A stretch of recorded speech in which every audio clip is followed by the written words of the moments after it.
বুধবার যাদবপুর বিশ্ববিদ্যালয়ের রাতের অশান্তি বৃহস্পতিবার সকালে চলে এলো রাস্তায়। আরএসএস এর ছাত্র সংগঠন এবিভিপি বনাম সিপিএম এর ছাত্র সংগঠন এসএফআই। বুধবার রাত থেকেই দফায় দফায় উত্তপ্ত হয়ে ওঠে যাদবপুর ক্যাম্পাস। বৃহস্পতিবার সকালে উত্তেজনা ছড়ালো এবিভিপি এবং এসএফআই এর মিছিলকে কেন্দ্র করে। ডিমাগি নকশালদের কফিনের শেষ প্রতার কাজ আজ থেকে শুরু হলো। বিজেপির প্রচুর বহিরাগত লোকজন ক্যাম্পাসে প্রবেশ করে আর মারামারি শুরু হয়ে যায়।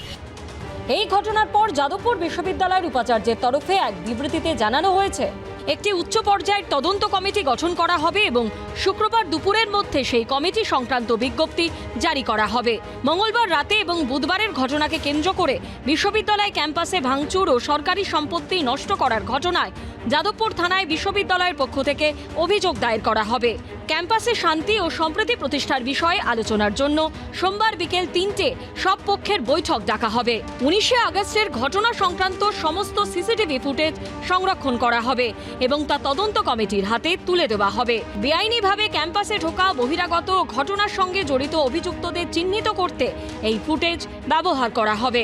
যাদবপুর বিশ্ববিদ্যালয়ের পক্ষ থেকে কোনো ধরনের নিরাপত্তাজনিত গাফিলতি হয়েছিল কিনা তাও তদন্ত কমিটি খতিয়ে দেখবে।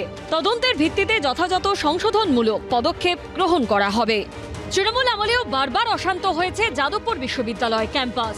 গত ২০শে ফেব্রুয়ারি সিপিএম এর ছাত্র সংগঠন এসএফআই এর সঙ্গে উই দ্য ইন্ডিপেন্ডেন্ট বা WTI এর সংঘাতে উত্তেজনা তৈরি হয়েছিল।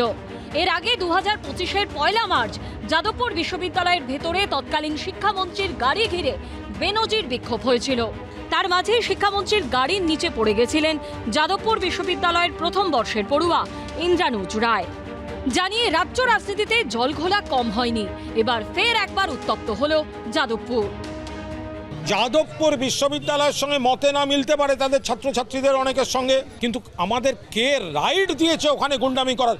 একটা সেরা শিক্ষার প্রতিষ্ঠানে এই ধরনের গুন্ডামি সারা ভারতবর্ষের কাছে আমাদের কিন্তু মুখ পুড়িয়েছে। আমরা অবিলম্বে যাদের দেখা গেছে বা যারা এই ঘটনা ঘটিয়েছে অবিলম্বে তাদের গ্রেফতার এবং দৃষ্টান্তমূলক শাস্তির দাবি করছি।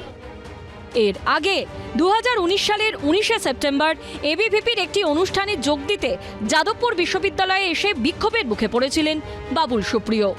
২০১৬-র মে মাসে বিবেক অগ্নিহোত্রী পরিচালিত বুদ্ধা ইনা ট্রাফিক জ্যাম নামে একটি ছবির প্রদর্শনী ঘিরে তুমুল উত্তেজনা ছড়িয়েছিল যাদবপুর ক্যাম্পাসে। ইঞ্জিনিয়ারিং ফ্যাকাল্টির কিছু ছাত্র তারা নিজেদের মধ্যে সভা করছিল, সেখানে এবিভিপির গুন্ডারা ঢুকে পড়ে প্রভোকেশন তৈরি করার চেষ্টা করে, অশান্তি তৈরি করার চেষ্টা করে। দুই পক্ষের মধ্যে বচসা হয়, এখানে এসএফআই কোথাও ছিল না। বারবার তারা অ্যান্টি ইন্ডিয়া মানসিকতা স্প্রেড করা, অশান্তি করা এবং ইউনিভার্সিটির যে পড়াশোনার পরিবেশ সেটাকে শেষ করার চেষ্টা করছে। আমরা ইউনিভার্সিটিতে কোনো অশান্ত করতে চাই না। সব মিলিয়ে যাদবপুর নিয়ে দিনভর সরগরম রইল রাজনীতি। কৃষ্ণেন্দু অধিকারী, আবির দত্ত ও সুকান্ত মুখোপাধ্যায়ের রিপোর্ট, এবিপি আনন্দ। এবিপি আনন্দ, এগিয়ে থাকে, এগিয়ে রাখে।